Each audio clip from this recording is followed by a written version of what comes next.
So diggity diggity diggity diggity hey diggity diggity แด่คุณพระพุทธเจ้าทุกพระองค์ ขอน้อมกราบแด่พระอาจารย์ธีระพระไดนามทุกคนมีจิต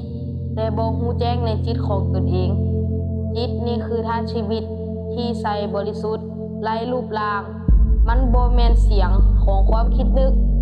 อารมณ์และแม้แต่อาการปรุงแต่งใดๆหรือเอิ้นสั้นๆว่าเฮาคือธรรมชาติธรรมชาติคืออมตะธาตุที่บ่มีการเกิดบ่มีการตายบ่มีการไปบ่มีการมามันบ่แม่นสิ่งที่มีความคิดนึกอารมณ์อาการปรุงแต่งใดๆทั้งสิ้นมันเป็นธาตุซีโร่ที่ไร้มิติ และไร้การปรุงแต่งมันอยู่ตรงนั้นมาเสมอเป็นแรงกำเนิดของทุกสิ่งแต่เฮากลับมองข้ามมันมาโดยตลอดจิตหรือธาตุชีวิตนี้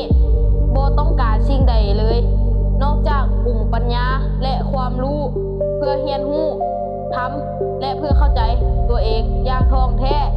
และเพื่อจะเรียนรู้ธรรมชาติอย่างแท้จริงนั่นคือเหตุผลว่าเป็นหยังทุกดวงจิตมาอาศัยร่างกายสมมุตินี้นั่นก็คือเพื่อเรียนรู้ที่จริงแล้ว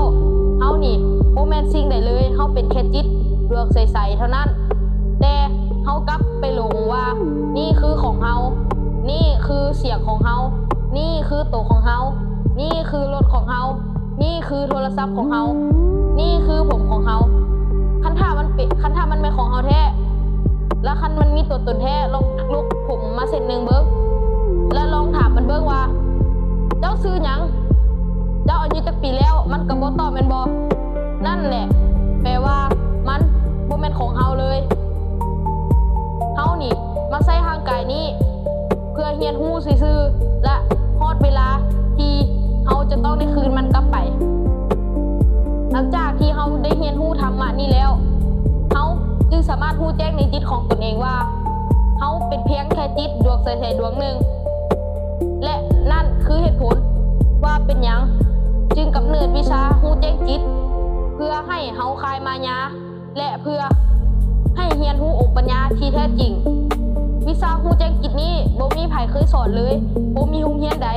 ตำราใดผู้ใดบ่มีครูคนใดเคยสอนมาเลยและนั่นแหละคือเหตุผลว่าเป็นอย่างพระอาจารย์ธีระพระไดนามจึงได้เอาวิชารู้แจ้งจิตมาสอนให้พวกเขาหลังจากที่เฮาได้รู้แจ้งในธรรมะนี้แล้วเฮาก็สิเริ่มคลายออกจากมายาและความคิดนึกว่านี่เป็นของเฮานี่มันเสียงของเฮาและทุกวัฏฏะทุกการเวียนว่ายตายเกิดที่จบสิ้นที่บ่มีจบบ่มีสิ้นจะได้จบลงเสียทีสาธุ